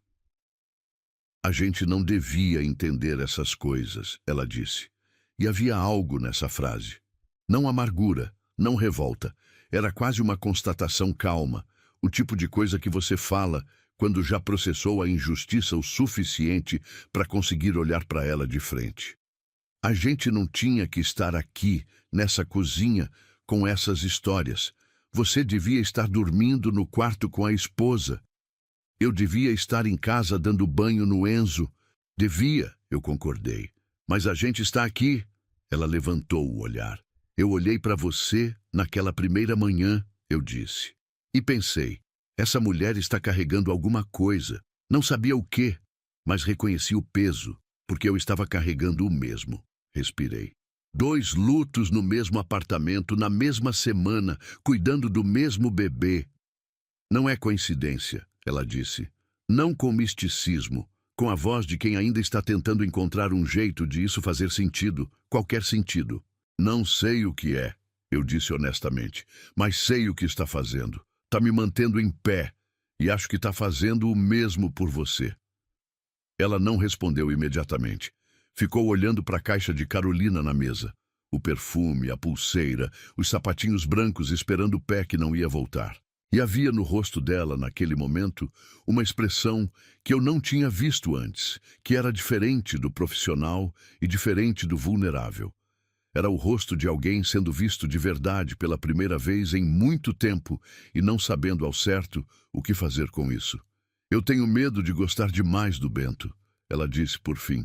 A confissão saiu baixa, quase para ela mesma. Eu sei que não é meu filho. Eu sei quem eu sou aqui. Mas quando ele mama e para de chorar e afunda no meu colo com aquele peso, ela parou. A dor some. Por alguns minutos, some de verdade. E eu fico com medo de precisar disso para sempre. Eu tenho o mesmo medo, eu disse, de precisar de você aqui para conseguir funcionar. De o Bento precisar de você de um jeito que vai complicar tudo quando as coisas mudarem. Os dois nos olhamos. Era a primeira vez que a gente nomeava em voz alta o que estava acontecendo naquele apartamento. Não o acordo, não a função, não a parte prática. A parte que não tem contrato. A parte que acontece no espaço entre duas pessoas que estão cicatrizando no mesmo lugar ao mesmo tempo e começam, sem planejar, a fazer parte da cicatriz uma da outra. O que a gente faz agora? Ela perguntou. Eu pensei na pergunta de verdade antes de responder. Pensei no Bento dormindo no quarto, na caixa de Carolina aberta na mesa, no berço do Enzo que Jussara não conseguia desmontar, na minha mãe que estava construindo o caso do lado de fora. A mesma coisa, eu disse, mas sem esconder. Ela ficou me olhando por um segundo longo. Então assentiu. Não com entusiasmo, não com alívio dramático, com aquele assentimento de quem tomou uma decisão que vai custar alguma coisa e está disposto a pagar. A xícara de café estava fria. Eu levantei, joguei fora, fiz café novo. Coloquei a xícara dela na frente dela primeiro. Ela pegou e ficamos sentados naquela cozinha enquanto o Bento dormia no quarto ao lado, a caixa de Carolina entre nós, como testemunha de tudo que tinha sido dito. O apartamento em volta respirando de um jeito diferente, como se as paredes também tivessem ouvido e aprovado. Minha mãe descobriu de um jeito que eu não esperava. Não foi por mim, não foi por Jussara. Foi pela investigadora dela, que dessa vez foi mais fundo. Cartório, registro civil, certidão de óbito. O nome do Enzo estava lá. 3 meses e 1 semana de vida. Causa morte síndrome da morte súbita infantil. A investigadora mandou o documento por mensagem numa manhã de terça-feira. Minha mãe me ligou às 9 da manhã com aquela voz que eu conheço desde criança. A voz de quem achou o argumento definitivo e está segurando a respiração antes de usar. Ela perdeu o filho, minha mãe disse. Sem preâmbulo, sem construção, direto. Eu não respondi imediatamente. Rafael, essa mulher perdeu o filho há menos de 1 mês e está amamentando o seu. Isso não é cuidado, isso é doença. Ela está projetando o filho morto no seu bebê. Você está deixando uma mulher em colapso psicológico cuidar do Bento. Cada palavra era escolhida. Eu reconhecia a técnica. Ela fazia isso em negociação também. Empilhava os termos mais pesados na mesma frase para o peso acumulado não deixar espaço para a resposta racional. Colapso psicológico, filho morto, projetando. Ela não está em colapso, eu disse. Você não é psicólogo, Rafael. E você não é médica, mãe, nem terapeuta, nem qualquer coisa que te dê autoridade para diagnosticar alguém que você mal conhece. Silêncio. Eu conheço o suficiente, ela disse. Aquela frase de novo, a mesma que ela tinha usado antes, o mesmo argumento circular de quem decidiu antes de investigar. Você conhece um documento de cartório, eu disse. Eu conheço a mulher. A ligação foi difícil. Mais difícil que as anteriores, porque dessa vez minha mãe não estava construindo suspeita em cima de suposição. Tinha fato real, tinha dor real. Tinha uma situação que, olhada de fora, sem contexto, realmente parecia o que ela estava descrevendo. Eu entendo isso. Consigo ver pelo ângulo dela e entender por que parecia alarme. Mas alarme e realidade são coisas diferentes. Desliguei com a sensação de que ainda não tinha acabado. E não tinha. 2 dias depois, minha mãe chegou pessoalmente. Não no horário de costume. Cedo, antes das 8, antes de Jussara chegar. Queria me pegar sozinho e eu soube disso quando abri a porta e vi o horário no relógio atrás dela. Sentou na mesa da cozinha, colocou as mãos na mesa e disse: "Eu vou pedir a guarda do Bento." O silêncio que se seguiu foi o tipo que ocupa espaço físico. Eu fiquei olhando para ela. Minha mãe me olhando de volta com aquela expressão que ela usa quando acredita completamente no que está fazendo. Não expressão de crueldade, de ataque, expressão de convicção. Ela acreditava que estava me salvando. "Você está em luto", ela continuou. "Você não está em condições de tomar decisões sobre a criação do seu filho. Você está se apegando a uma funcionária de forma inadequada. Está deixando uma mulher emocionalmente instável ter contato íntimo com o Bento. Eu tenho condições de cuidar dele, de dar estrutura, de..." "Para." Ela parou. Eu me levantei, não de raiva, de uma clareza fria que às vezes aparece nos momentos em que mais importa, quando o corpo inteiro entende que esse é o momento de ser preciso. "Você quer a guarda do Bento?" Eu repeti devagar, não como pergunta. A mesma mulher que passou 3 anos chamando a Carolina de inadequada, que disse, e eu ouvi, mãe, eu estava no corredor e ouvi tudo, que ela não era o tipo de pessoa que pertencia a essa família, que não foi ao parto porque tinha jantar com clientes. Pausei. "Você quer me dizer que essa mulher que nunca aprovou a mãe do meu filho, agora quer criar o filho dele?" A cor do rosto dela mudou. "Você não entende." "Eu entendo perfeitamente. Você não quer o Bento, mãe. Você quer controle. Você sempre quis controle. Sobre mim, sobre as minhas escolhas, sobre quem eu trago para dentro da minha vida. Quando eu trouxe a Carolina, você tentou controlar. Quando eu me casei, você tentou controlar. Ela morreu e você achou que agora ia ser mais fácil. Isso não é justo. Não é sobre justo, é sobre verdade." Minha mãe ficou em silêncio por um momento que foi longo. Eu vi ela processar, não a lógica, mas o impacto.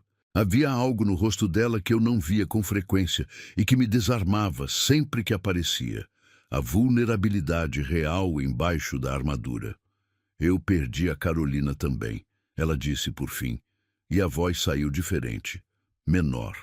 "Eu sei que vocês dois achavam que eu não gostava dela, mas eu gostava, do meu jeito, que é difícil, que é torto, que eu mesma sei que é difícil." Ela olhou para a mesa. "E agora eu olho para o meu neto e fico com medo de perder ele também. De você tomar uma decisão errada por estar sofrendo e eu não ter feito nada." Eu ouvi isso, ouvi de verdade, deixei entrar, não descartei. "Eu entendo o medo", eu disse. A voz saiu mais baixa. "Mas o caminho que você está tomando não é proteção. É controle com roupa de proteção, e eu precisei de muito tempo para aprender a diferença, mas aprendi." Ela não respondeu. "Não vou deixar você pedir a guarda do Bento. Não porque estou escondendo algo, mas porque não há nada que justifique. E se você contratar advogado, eu contrato também. E vai ser uma batalha longa e cara e dolorosa que não vai fazer bem para ninguém, menos ainda para o Bento." Minha mãe foi embora sem tomar café, mas antes de sair na porta, ela virou. Eu quero conhecer ela, de verdade, não como empregada, como pessoa. Eu fiquei olhando para a porta fechada por um bom tempo depois disso. Liguei para o pediatra naquele mesmo dia. Não por insegurança, por estratégia. Eu sabia que se minha mãe tinha consultado advogado, eu precisava de documentação. Precisava do relatório do médico em papel, com assinatura, com o vocabulário técnico que fecha a porta de questionamento. O doutor Henrique veio no dia seguinte. Examinou o Bento com aquela atenção meticulosa que eu apreciava nele. Não o médico que examina rápido e assina papel, mas o que olha de verdade, que conversa com o bebê enquanto examina, que anota devagar. Pesou, mediu, avaliou o reflexo, verificou tônus. Depois ficou escrevendo por alguns minutos, em silêncio. Me entregou o relatório. Eu li em pé mesmo. Ganho de peso consistente e acima da média esperada para a idade.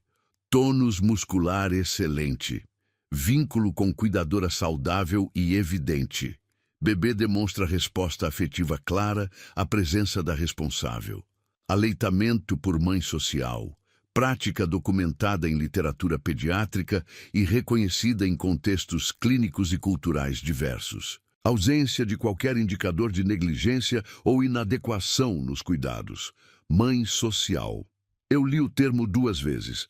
É o termo técnico, o Dr. Henrique disse, como se tivesse acompanhado minha leitura. Amamentação por mãe social é reconhecida, estudada, praticada em contextos de adoção, perda materna, situações emergenciais. Não há nada de patológico no que está acontecendo aqui. O bebê está saudável. O vínculo é saudável. A cuidadora demonstra competência e afeto genuíno. Ele pausou. Quem está questionando isso não tem base clínica para o questionamento. Eu dobrei o relatório e guardei no bolso. Quando o advogado da minha mãe leu o documento, o conselho foi direto. Não há base legal. A criança está saudável. O pai está presente e funcional. A cuidadora é documentada e aprovada por profissional de saúde.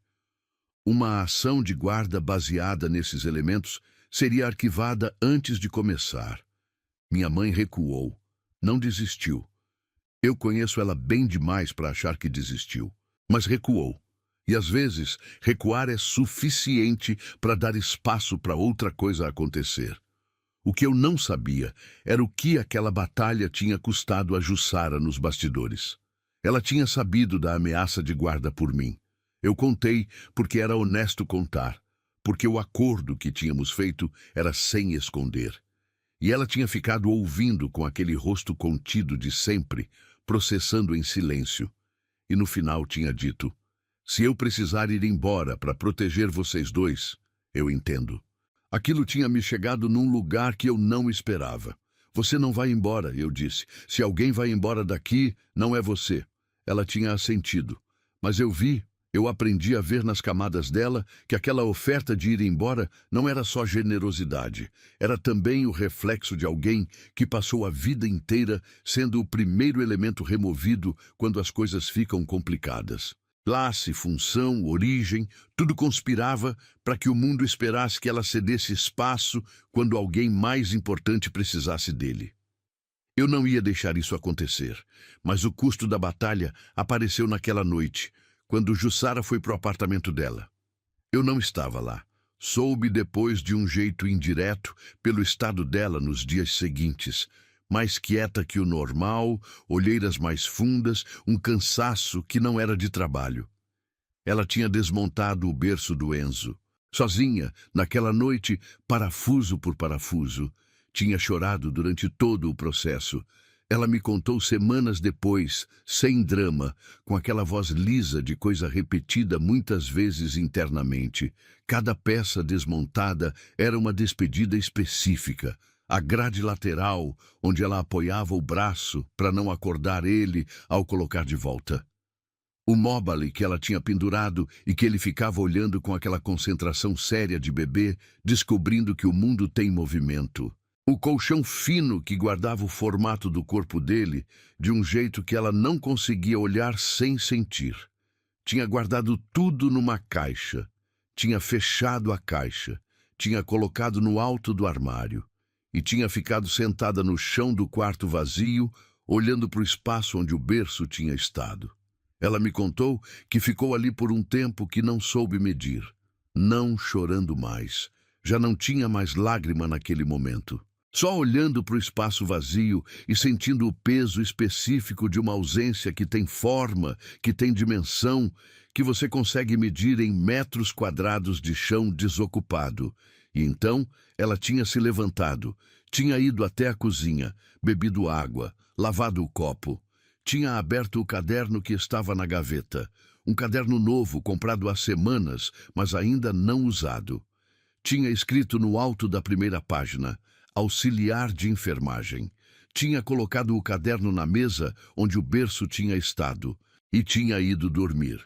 Quando me contou isso, semanas depois, eu não disse nada por um tempo. Ficamos sentados na cozinha e eu fiquei olhando para ela, tentando entender de onde vinha aquilo. Aquela capacidade de desmontar o berço do filho morto numa noite e na mesma noite escrever o próximo passo em caderno novo. Como você faz isso? Eu perguntei. Ela pensou antes de responder. O Enzo não volta se eu parar, ela disse por fim. Mas ele também não foi embora de verdade se eu continuar. Eu guardei essa frase. Guardei do jeito que se guarda as coisas que chegam no lugar certo, na hora certa. Não porque são bonitas, mas porque são verdadeiras de um jeito que reorganiza alguma coisa dentro da gente. O Bento dormia no quarto ao lado.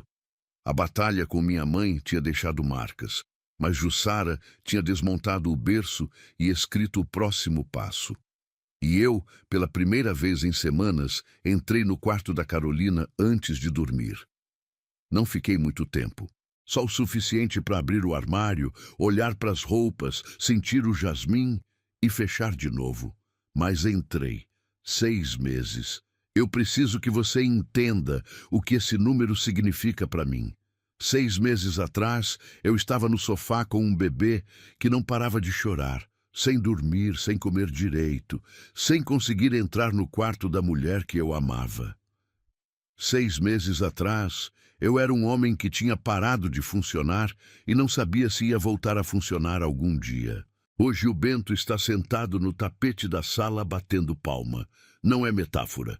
Ele literalmente descobriu que as mãos fazem barulho quando batem uma na outra e passou 3 dias fazendo isso com uma satisfação que me faz rir de um jeito que eu tinha esquecido que sabia fazer.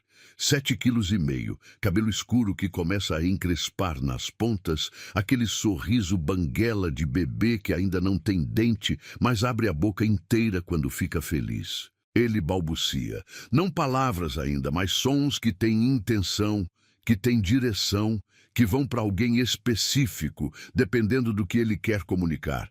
Quando quer atenção, vai para mim. Quando quer colo, vai para Jussara. Ele já sabe a diferença. 6 meses de vida e já sabe a diferença. Isso me diz alguma coisa que nenhum pediatra precisou colocar em relatório. A rotina se estabeleceu de um jeito que eu não planejei e que por isso mesmo parece mais real do que qualquer coisa que eu já planejei na vida. Jussara chega às 8. Eu já estou acordado. Aprendi a acordar antes do Bento, coisa que antes parecia impossível e agora é automático. Café pronto quando ela chega. Ela pega a xícara sem precisar perguntar onde está porque sabe onde está. E por alguns minutos ficamos na cozinha os dois enquanto o Bento ainda dorme. E falamos ou não falamos, e os dois funcionam igualmente bem. Eu trabalho. Voltei de verdade. Não o trabalho de videoconferência travado de homens sobrevivendo, mas o trabalho real, com presença, com decisão, com a cabeça funcionando nos trilhos. Meus sócios notaram. Minha assistente notou. Eu notei em mim mesmo o dia em que entrei numa reunião difícil e saí com o resultado que queria, sem ter que me lembrar de respirar no meio. À noite eu volto, tiro o sapato na porta e sento no chão do tapete com o Bento. Esse detalhe importa mais do que parece.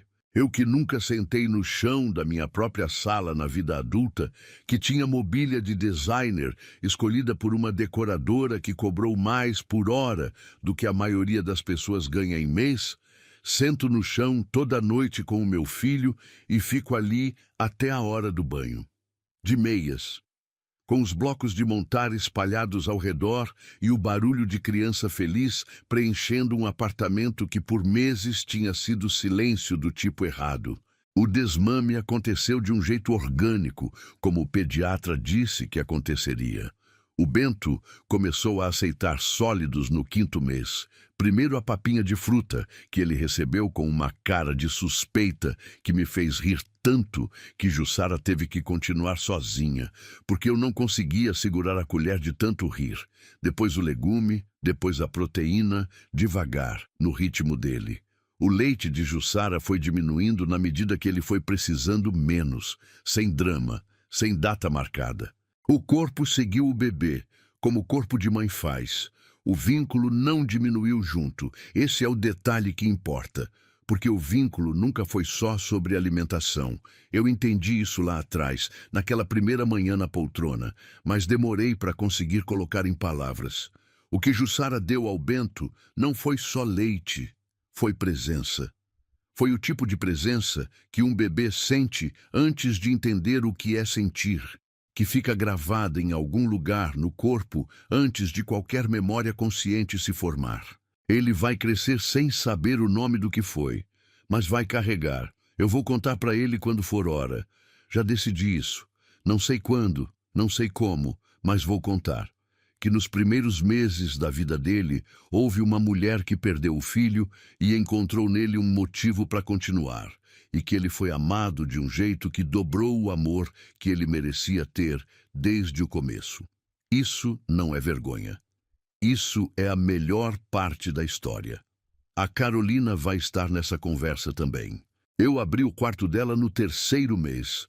Entrei de verdade, fiquei de verdade, arrumei de verdade, doei as roupas. Não todas, guardei algumas peças que tinham história, que tinham memória de momentos específicos que eu não quero deixar só dentro da cabeça. Guardei o perfume e a pulseira do hospital numa caixa no armário, ao lado dos sapatinhos brancos que ela nunca usou. Fechei com cuidado. Na mesa do lado do berço do Bento, coloquei uma foto em moldura de madeira clara. Carolina no hospital, segurando ele recém-nascido, o último sorriso que ela deu nessa vida. Ela está olhando para a câmera, mas o olhar vai além.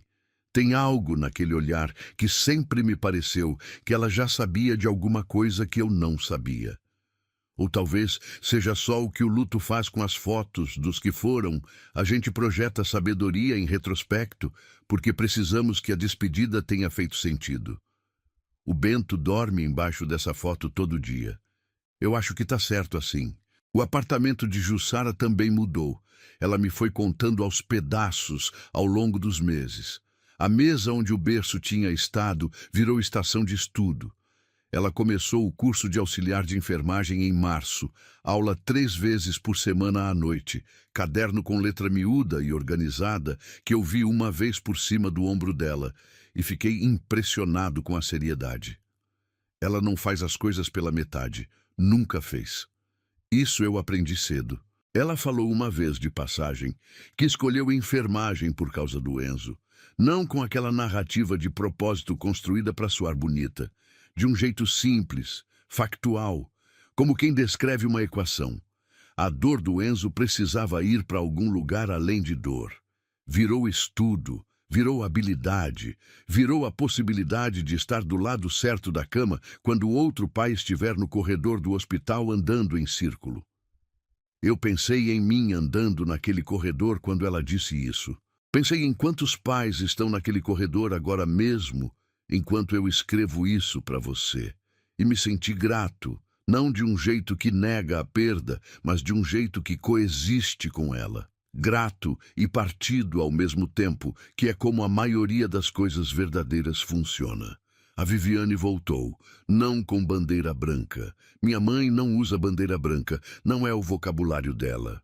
Voltou do jeito que ela sabe voltar, que é aparecer como se o intervalo não tivesse acontecido e o assunto anterior tivesse prescrito por decurso de tempo. Chegou numa tarde de sábado. O Bento estava no tapete, eu no chão ao lado dele, Jussara do outro lado com um chocalho na mão, tentando ensinar ele a jogar, que é uma missão impossível com um bebê de 6 meses, mas ela estava determinada. Minha mãe ficou na entrada da sala. Ficou olhando por um tempo que eu não interrompi. Eu a deixei olhar, Para mim, de meias no chão, para Jussara de meias no chão do outro lado, para o Bento entre nós com os blocos espalhados, a sala de designer virada parquinho de bebê sem cerimônia. Ela não se sentou no chão.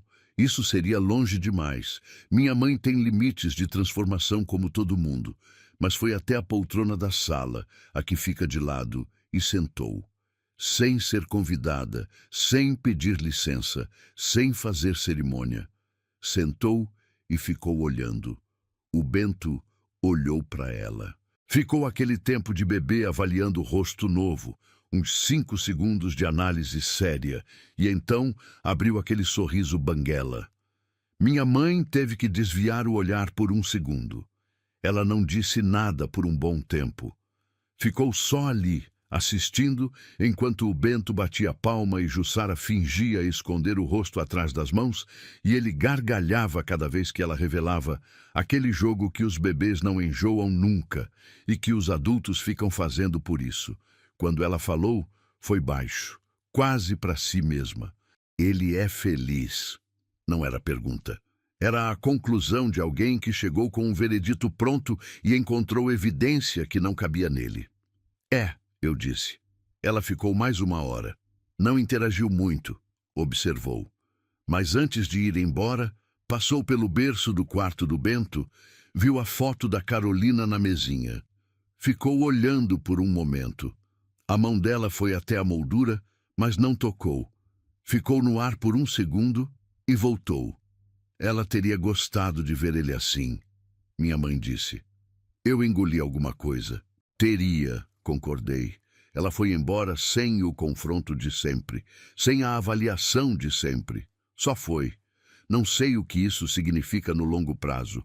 Conheço minha mãe. Ela não muda de uma vez. Muda em camadas, e cada camada leva tempo e custo.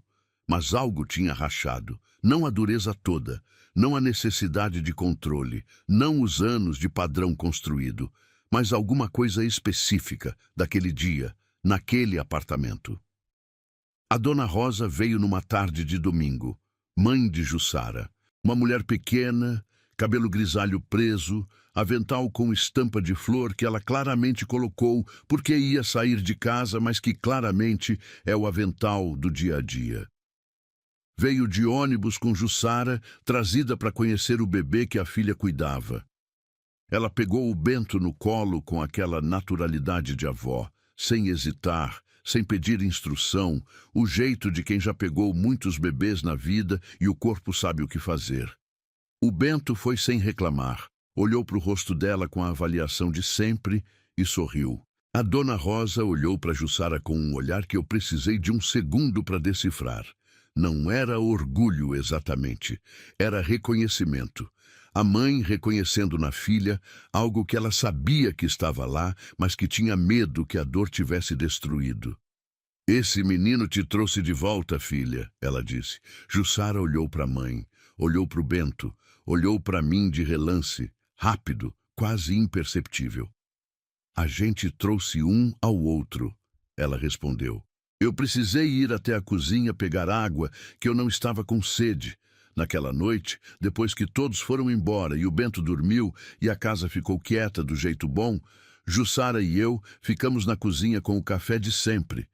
Ela estava diferente daquela noite, mais leve, não alegre de um jeito que nega o que aconteceu, mas mais leve. Como alguém que carregou peso por muito tempo e encontrou um lugar para pousar, não para largar, mas para respirar antes de continuar. Eu olhei para ela na luz da cozinha. Uniforme trocado por roupa própria naquele dia, porque era domingo e a Dona Rosa tinha vindo e Jussara tinha chegado como pessoa, não como empregada. E pensei em como era diferente a mulher na minha frente da mulher que tinha entrado naquela porta 6 meses atrás com luvas amarelas e coque firme e aquele silêncio de armadura. Não que a armadura tivesse sumido, ela ainda estava lá. Jussara não é mulher de abrir mão de proteção fácil, e eu respeito isso. Mas havia frestas agora, lugares onde a luz entrava e ela deixava entrar. Você salvou meu filho, eu disse. Ela olhou para a xícara, aquele gesto de sempre quando recebe algo que não sabe como segurar. Seu filho me salvou, ela disse. Eu olhei para ela. Ela olhou para mim. Não vou te dizer que foi um momento de romance. Seria desonesto e você merece honestidade. Foi um momento de reconhecimento, de dois seres humanos que chegaram ao mesmo lugar destruídos e estão saindo do outro lado, ainda com as marcas, mas de pé, funcionando, capazes de sentar numa cozinha e tomar café sem que o silêncio pese. O que existe entre nós não tem nome ainda. Talvez não precise de nome ainda. Algumas coisas precisam de tempo antes de nome. Precisam de mais manhãs de café, mais noites de Bento dormindo no quarto ao lado, mais domingos com a Dona Rosa de avental floral e a Viviane na poltrona observando de longe. Precisam de mais semestres de caderno de Jussara com letra miúda e mais reuniões que eu saio com o resultado que quero. E mais vezes que o Bento bate palma no tapete e os dois olhamos ao mesmo tempo, e depois um olha para o outro. Ela levantou. Lavou as xícaras. Sempre lava, nunca deixa na pia. Isso é Jussara sendo Jussara. Pegou a bolsa, foi até a porta, virou. Até amanhã. 2 palavras. As mesmas 2 palavras de sempre, desde o primeiro dia. Desde aquele primeiro até amanhã, dito sem olhar nos olhos, porque ela ainda era desconhecida e eu ainda era patrão, e o mundo entre a gente ainda era só contrato. Mas agora, quando ela diz até amanhã, eu ouço. Eu vou estar aqui. O Bento vai estar aqui. Você vai estar aqui. E amanhã vai ser um dia que vale a pena chegar. Até amanhã, eu respondi. A porta fechou. Eu fui até o quarto do Bento. Me sentei no chão ao lado do berço. O mesmo chão frio de sempre. O mesmo gesto de sempre. Olhei para o filho dormindo. Olhei para a foto da Carolina na mesinha. Aquele último sorriso, aquele olhar que vai além. O apartamento estava em paz. Não a paz de antes. Antes eu nem sabia o que paz era naquele apartamento. Só sabia o jasmim e os sapatos do lado da porta e o peso de uma ausência que ocupava todos os cômodos. Essa paz é diferente. É construída. É a paz de coisas que foram quebradas e foram juntadas de volta não do jeito original, mas do jeito possível, que às vezes é mais forte exatamente por causa das costuras. O Bento dormia. A foto da Carolina velava. E eu sentado no chão frio com as meias de sempre pensei, a gente vai ficar bem, não porque a dor foi embora, mas porque aprendemos a carregar ela em movimento, que é a única forma que existe de carregar dor e ainda assim viver. Amanhã Jussara chega às 8. O café vai estar pronto e o Bento vai bater palma no tapete com aquela satisfação de quem descobriu que o mundo responde quando você faz barulho. E vai ser suficiente.